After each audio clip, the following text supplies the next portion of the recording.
Good evening, welcome back to my YouTube channel history point. आज हम लोग 40 महत्वपूर्ण प्रश्नों पे चर्चा करेंगे। ये हम लोग का सेट नंबर 15 है। ठीक है, आज हम लोग 15वें प्रैक्टिस सेट पे पहुंच गए हैं। तो जो पहला प्रश्न है, ईस्ट इंडिया कंपनी ने जुलाई 1763 ईस्वी में किसे बर्खास्त कर मीर जाफर को पुनः नवाब बनाया था? तो आपके सामने ऑप्शन है मोहम्मद बैग, मीर कासिम, नजमुद्दौला और मीर मदान। तो आप लोग देखेंगे कि मीर कासिम को निष्कासित करके या बर्खास्त करके 1763 में मीर जाफर को पुनः अंग्रेजों के द्वारा बंगाल का क्या नियुक्त किया जाता है? नवाब। ठीक है, अगला प्रश्न है, तुगलक वंश का अंतिम सुल्तान कौन था? तो ऑप्शन है नासिरुद्दीन, महमूद, गयासुद्दीन, मुबारक शाह, अलाउद्दीन, मसूद शाह। तो इस प्रश्न को उठाने का यही मकसद है कि इससे ये भी पता चल गया कि तुगलक वंश का अंतिम शासक नासिरुद्दीन महमूद है और दिल्ली सल्तनत का अंतिम तुर्क शासक भी नासिरुद्दीन महमूद है। इसके बारे में एक कथन प्रचलित था उस समय कि सुल्तान की सत्ता दिल्ली से पालम तक।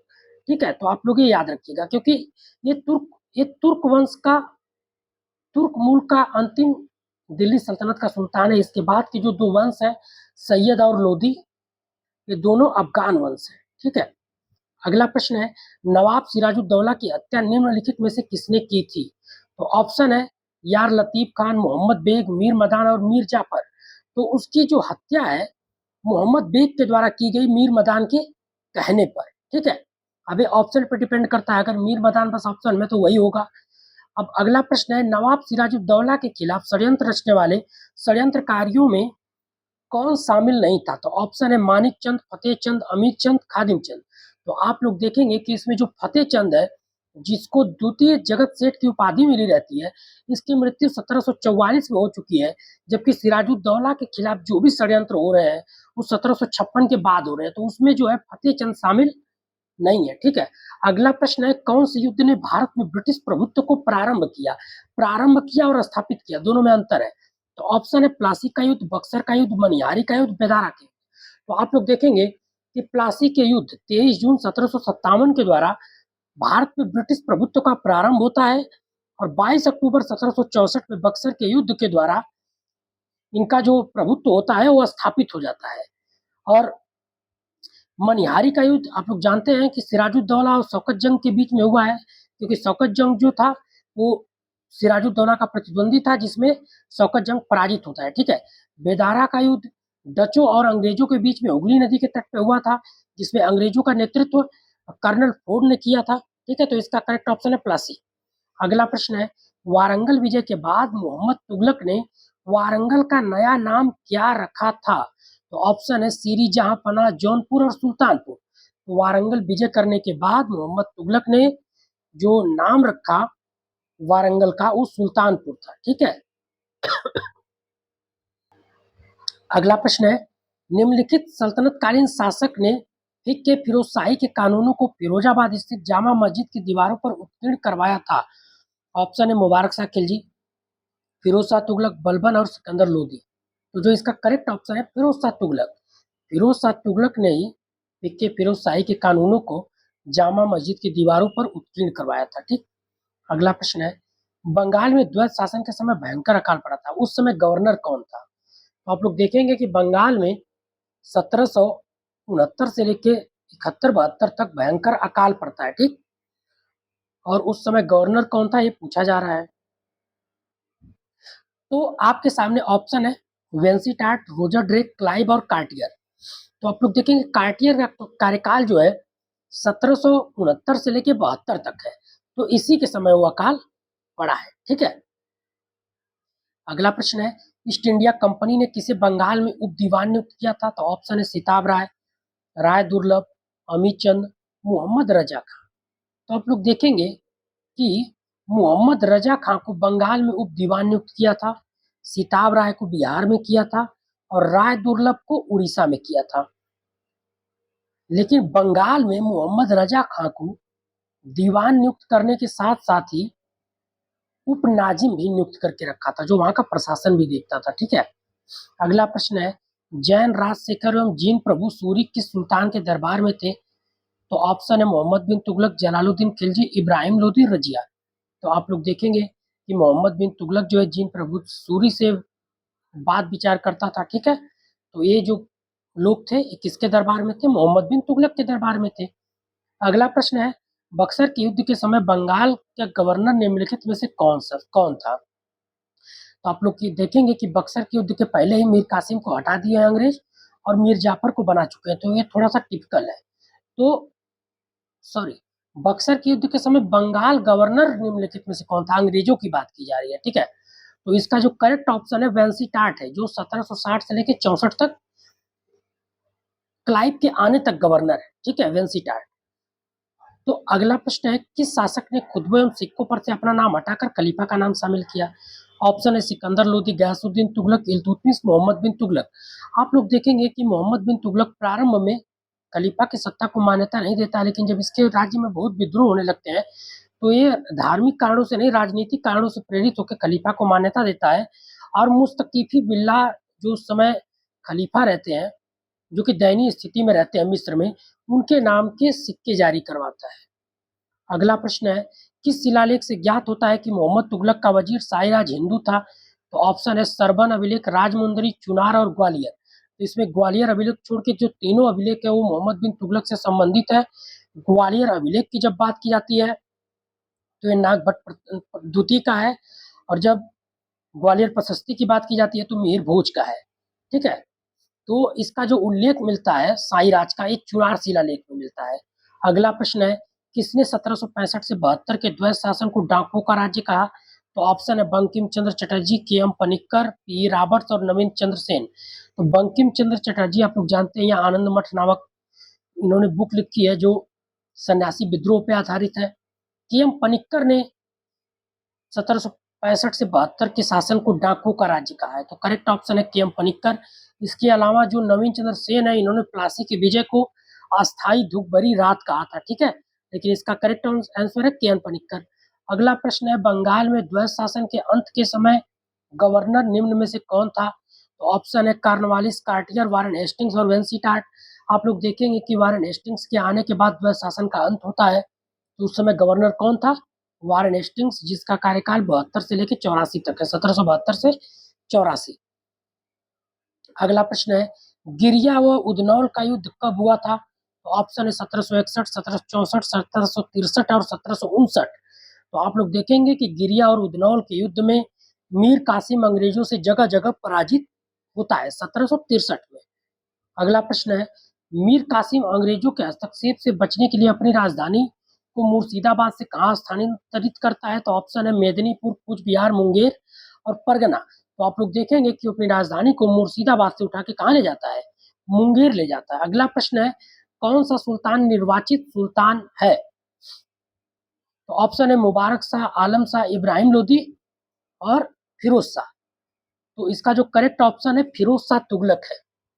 और इस प्रश्न को उठाने का मकसद है कि इसके पीछे के जो एक्सप्लेनेशन है, तो इसके जो निर्वाचन में जो लोग सहायक होते हैं उसमें एक प्रमुख सूफी संत है नासिरुद्दीन चिराग देहलवी, और इसके अलावा जो दिल्ली की जनता होती है वो मिलके जो है सुल्तान को क्या करती है? निर्वाचित करती है, फिरोज शाह तुगलक को।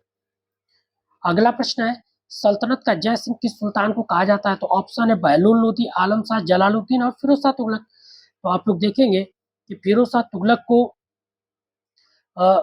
ज्योतिष और अभियांत्रिकी में रुचि लेने के कारण सल्तनत काल का जय सिंह कहा जाता है, क्योंकि इसने जल घड़ी, जिसको ताश घड़ियाल भी कहते हैं, उसका निर्माण करवाया, और एक नक्षत्रशाला का भी दिल्ली में क्या करवाया था? निर्माण करवाया था, ठीक है।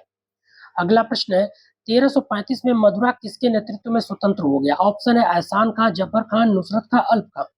तो आप लोग देखेंगे कि दक्षिण को जीतने के बाद मोहम्मद बिन तुगलक के द्वारा दक्षिण में अमीर सादान की नियुक्ति की गई थी, और वही दक्षिण में विद्रोह के प्रमुख कारण बने आगे चल के। तो उन्हीं में से एक अमीर सादा था एहसान खां, जो 1335 में मदुरा में अपनी स्वतंत्र सत्ता स्थापित करता है, और दिल्ली सल्तनत से स्वतंत्र होने वाला ये प्रथम दक्षिण भारत का राज्य था। और इसी के बाद धीरे धीरे करके मोहम्मद बिन तुगलक के काल में ही और भी बहुत सारे राज्य जो है स्वतंत्र हो गए, जैसे विजयनगर और बहमनी, ठीक है। तो इसका उत्तर है एहसान खां। अगला प्रश्न है, प्लासी युद्ध में किसने नवाब सेना में विश्वासघात किया था? सेवा लिखा गया है, नवाब सेना में विश्वासघात किया था। तो ऑप्शन है राय दुर्लभ, उपर्युक्त सभी मीर जाफर यार लतीफ खां। तो इसका सारा ऑप्शन करेक्ट है।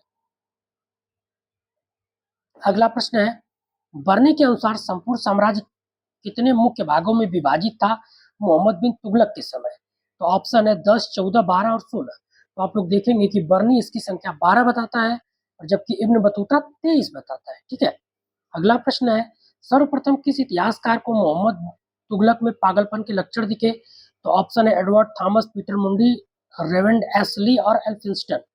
तो इसका जो करेक्ट ऑप्शन है एल्फिंस्टन है। एल्फिंस्टन ने सबसे पहले कहा कि मोहम्मद बिन तुगलक के अंदर पागलपन का अंश था और एडवर्ड थॉमस ने इसको धनवानों का राजकुमार कहा है। और पीटर मुंडी जो है एक यात्री है विदेशी जो कि मुगल काल में आएगा। ठीक है। अगला प्रश्न है, किस संधि के तहत मुगल बादशाह शाह आलम ने नजमुद्दौला को बंगाल का नवाब स्वीकार किया? तो ऑप्शन है बनारस की संधि, अलीनगर की संधि, इलाहाबाद की द्वितीय संधि, इलाहाबाद की प्रथम संधि। तो आप लोग देखेंगे कि शाह आलम के साथ इलाहाबाद की प्रथम संधि होती है जिसमें 4 उपबंध है और इलाहाबाद की द्वितीय संधि में 7 उपबंध है। अलीनगर की संधि सिराजुद्दौला के साथ 9 फरवरी 1757 को की गई है। बनारस की संधि 1773 में शुजाउद्दौला के साथ हुई है। तो इसका जो करेक्ट ऑप्शन है इलाहाबाद की प्रथम संधि जो शाह आलम के साथ होती है उसमें नजमुद्दौला को बंगाल का नवाब स्वीकार कर लेता है। अगला प्रश्न है, विश्व का खान किसे कहा जाता है? विश्व का खान किसे कहा जाता है? तो ऑप्शन है उलूग खान, फिरोज तुगलक, बहराम शाह, यूसुफ हुसैन। तो आप लोग देखेंगे कि मोहम्मद बिन तुगलक का एक अन्य नाम है उलूग खान, जौना खान। ठीक है। और इसको जो है 1324 में उड़ीसा विजय के बाद एक राजमुंदरी शिलालेख है जिसमें इस विजय का उल्लेख है और उसमें जो है जौना खान को विश्व का खान, दुनिया का खान कह के संबोधित किया गया है। ठीक है। किसके अनुसार सबसे पहले फिरोज तुगलक के समय में मदिरा विभाग की स्थापना हुई थी? तो ऑप्शन है बर्नी, याया बिन अहमद सरहिंदी, इसामी और अफीफ। तो आप लोग देखेंगे कि इसका जिक्र जो है मदिरा विभाग का अफीफ करते हैं। याया बिन अहमद सरहिंदी की रचना है तारीख मुबारक शाही। ठीक है। तो इसका जो करेक्ट ऑप्शन है अफीफ है। अगला प्रश्न है, बक्सर के युद्ध में किस बंगाल का नवाब बक्सर के युद्ध में बंगाल का नवाब निम्नलिखित में से कौन था? टाइप करने में मिस्टेक है। तो ऑप्शन है मीर मदान, मीर कासिम, मीर जाफर और नजमुद्दौला। तो आप लोग देखेंगे कि बक्सर युद्ध के पहले ही मीर कासिम को अंग्रेज हटा देते हैं नवाब के पद से, वापस से मीर जाफर को बैठा दिए रहते हैं। तो करेक्ट ऑप्शन क्या होगा? मीर जाफर होगा। ठीक है। अगला प्रश्न है, कल्याण में शिवलिंग तथा मधुकेश्वर मंदिर का पुनर्निर्माण किस सुल्तान ने कराया था? तो ऑप्शन है फिरोज शाह, गयासुद्दीन तुगलक, बहलोल लोदी और मोहम्मद बिन तुगलक। तो आप लोग देखेंगे कि इसका जो करेक्ट ऑप्शन है वो मोहम्मद बिन तुगलक है। मोहम्मद बिन तुगलक ने ही शिवलिंग और मधुकेश्वर मंदिर का पुनर्निर्माण करवाया था जिससे इसके धार्मिक सहिष्णुता का पता चलता है। ठीक है। अगला प्रश्न है, बक्सर के युद्ध में प्लासी के अधूरे कार्यों को पूरा किया यह कथन निम्नलिखित में से किसका है? तो आपके सामने ऑप्शन है P Roberts, B A Smith, Stephen और हमीदा बेगम। तो इस प्रश्न को मैंने इसलिए उठाया क्योंकि आप लोग बी ए स्मिथ का नाम सुनेंगे तो उनको पहले एलिमिनेट कर देंगे, ये तो एंशियंट इंडिया से संबंधित है, लेकिन नहीं, ये जो कथन है ये बी ए स्मिथ का है। ठीक है। अगला प्रश्न है, अशोक के पाषाण स्तंभों को मीनारे जरीन किसने कहा है? तो ऑप्शन है मुबारक शाह, फिरोज तुगलक, बलपन और मोहम्मद बिन तुगलक। तो आप लोग देखेंगे कि दिल्ली, टोपरा और मेरठ से अशोक के स्तंभों को ये दिल्ली में लाकर स्थापित करता है फिरोज शाह तुगलक और इसका जो जिक्र है सीरत फिरोज शाही में मिलता है। और इन्हीं स्तंभों को जो है फिरोज तुगलक ने मीनार जरीन या स्वर्ण स्तंभ कहा है। ठीक है, फिरोज तुगलक ने। अगला प्रश्न है, किसने वारेन हेस्टिंग्स पर मुन्नी बेगम से 3.5 लाख रुपए घूस लेने का आरोप लगाया था? तो इसका जो करेक्ट ऑप्शन है इन चारों में वो है नंद कुमार ने यह आरोप लगाया था। और हम लोग देखेंगे कि नंद कुमार पे महाभियोग चला के इसको फांसी दिलवा देता है कौन? Warren Hastings. और जो मुन्नी बेगम है वो नजमुद्दौला जो कि बंगाल का नवाब है उसकी संरक्षिका है और इनसे 3.5 लाख रुपए वारेन हेस्टिंग्स लिया रहता है। बाद में जब वारेन हेस्टिंग्स इंग्लैंड जाता है तो इसके ऊपर क्या चलाया जाता है? इस मामले में मुकदमा चलाया जाता है, महाभियोग लाया जाता है और वो महाभियोग कौन लाता है? एडवन बर्क लेके आता है। ठीक है। तो इसका करेक्ट ऑप्शन है नंद कुमार। अगला प्रश्न है, पटना हत्याकांड 1763 ईस्वी में अंग्रेजों की हत्या करने का कार्य किसके आदेश पर हुआ था? तो ऑप्शन है मीर जाफर, मजमुद्दौला, मीर मदान और मीर कासिम। मीर कासिम के कहने पे हत्याकांड हुआ है और करने वाला कौन है? एक जर्मन सेनापति है इसका जिसका नाम है सोमारू। ठीक है। अगला प्रश्न है, मोहम्मद बिन तुगलक ने अपना अनमोल रत्न किसको घोषित किया था? तो ऑप्शन है इब्नुल असीर, आइनुल मुल्क, मोहम्मद गेसुतराज और अल मुकद्दसी। तो मोहम्मद गेसुतराज जो है एक सूफी संत है, ठीक है, और इसका जो करेक्ट आंसर है वो आइनुल मुल्क है, जो कि उस समय अवध का नवाब रहता है। इसको मोहम्मद बिन तुगलक के द्वारा अनमोल रत्न घोषित किया गया रहता है। लेकिन यही इंसान है जो मोहम्मद बिन तुगलक के समय में सर्वाधिक भीषण विद्रोह करता है अवध का नवाब रहते हुए। हालांकि इसको मोहम्मद बिन तुगलक के द्वारा माफ कर दिया जाता है। और आइनुल मुल्क की एक रचना है इंसाए महरू, जिससे मोहम्मद बिन तुगलक के शासन और प्रशासन के बारे में जानकारी मिलती है। अगला प्रश्न है, दर्शन एवं नक्षत्र विज्ञान का दलियाले फिरोज शाही नाम से अनुवाद किसने किया? ऑप्शन है अजीजुद्दीन खालिद खानी, इब्नुल असीर, मोहम्मद गेसुदराज और उस्मान। तो आप लोग देखेंगे कि दलियाले फिरोज शाही का जो लेखक है वो है अजीजुद्दीन खालिद खानी। अगला प्रश्न है, प्लासी एक सौदा था जिसमें बंगाल के धनी लोगों और मीर जाफर ने नवाब को अंग्रेजों को बेच दिया, यह कथन किसका है? तो ऑप्शन है पनिक्कर, नवीन चंद्र सेन, बंकिम चंद्र चटर्जी और पी रॉबर्ट्स। तो आप लोग देखेंगे कि ये कहते हैं के एम पनिक्कर, ठीक है। तो जो अगला प्रश्न है, किस शिलालेख में मोहम्मद तुगलक का वर्णन पृथ्वी के सभी सम्राटों में मुकुट का मोती कहकर किया गया है? तो ऑप्शन है ग्वालियर, सरबन, राजमुंदरी और कहोम। आप लोग देखेंगे कि सरबन और राजमुंदरी अभिलेख जो है वो मोहम्मद बिन तुगलक से संबंधित है, जिसमें राजमुंदरी में 1324 में उड़ीसा विजय और इसको विश्व का खान कहा गया है, और सरबन लेख में इसको पृथ्वी के सभी सम्राटों में मुकुट का मोती कहा गया है, ठीक है। अगला प्रश्न है, एक शासक के लिए न्याय का कार्य 70 वर्षों की नमाज से भी अधिक महान होता है, यह कथन किसका है? तो इसका जो करेक्ट ऑप्शन है बर्नी, एनाउल मुल्क, फरिश्ता और इसामी में से बर्नी है, ये बर्नी का कथन है, ठीक है। और मैंने एनाउल मुल्क की रचना आप लोगों को बताई थी, इंसाए महरू, जिसमें हमको मोहम्मद बिन तुगलक के शासन काल के बारे में जानकारी मिलती है, ठीक है। अगला प्रश्न है, मोहम्मद बिन तुगलक ने शासन का मोहम्मद बिन तुगलक के शासन का प्रथम विद्रोह किसने किया था? ऑप्शन है मुल्ला दाऊद, बहाउद्दीन गुरसाब, कुतैबा बिन कासिम और शेर खान। तो आप लोग देखेंगे कि जो इसका चचेरा भाई है बहाउद्दीन गुरसाब, वो इसके समय में 1327 में पहला विद्रोह करता है, जो कि एकदम भीषण विद्रोह रहता है, और इसको बहुत ही कठोर दंड दिया जाता है मोहम्मद बिन तुगलक के द्वारा। इसको मरवा के इसकी इसकी खाल में भूसा भरवा दिया जाता है, और इसका इसका जो मांस होता है शरीर का, उसको पका के चावल के साथ इसी के परिवार के सदस्यों को खिलाया जाता है, ठीक है। बहाउद्दीन गुरसाब इसका करेक्ट ऑप्शन है। अगला प्रश्न है, किस सुल्तान का शासनकाल मध्यकालीन भारत के संपूर्ण इतिहास में भ्रष्टाचार का सबसे बड़ा युग था? तो ऑप्शन है फिरोज तुगलक, बलबन, इब्राहिम लोदी, सिकंदर लोदी। तो यहाँ पे बात हो रही है फिरोज तुगलक की, जिसका जिक्र अफीफ करता है कि एक अपने सैनिक को एक टंका देता है ताकि वो अपने निम्न क्वालिटी के जो घोड़ा है उसको भी जो निरीक्षण हो रहा है उसमें पास करवा सके, ठीक है। अगला प्रश्न है, अकाल संहिता का निर्माण सर्वप्रथम किस सुल्तान ने कराया था? तो ऑप्शन है गयासुद्दीन तुगलक, मुबारक खिलजी, मोहम्मद बिन तुगलक, फिरोज तुगलक। तो इसका जो करेक्ट आंसर है मोहम्मद बिन तुगलक है। इसने जो है अकाल संहिता का सबसे पहले निर्माण करवाया था, ठीक है। तो आज हमने 40 प्रमुख प्रश्नों को देखा जो परीक्षा की दृष्टि से महत्वपूर्ण है। अभी मैं एंशिएंट के क्वेश्चन इसमें नहीं लेके आ रहा हूँ, थोड़ा दिक्कत है, मेरी तबीयत ठीक नहीं चल रही है, तो जो भी उसमें टॉपिक छूट रहा है मैं उनको एक ही वीडियो में पूरा एंशिएंट का ही वीडियो लेके आ जाऊंगा, जिसमें 40 से 50 क्वेश्चन रहेंगे, तो वो चीज कवर हो जाएगी, ठीक है। उस पर एक दो वीडियो लगातार ला देंगे तो आराम से हम लोग कवर कर लेंगे। और ऐसे ही हम लोग की जो सीरीज है वो डेली आती रहेगी, चाहे तबीयत खराब हो या कुछ भी हो, लेकिन सीरीज आना रुकना बंद नहीं होगा, ठीक है। Thank you.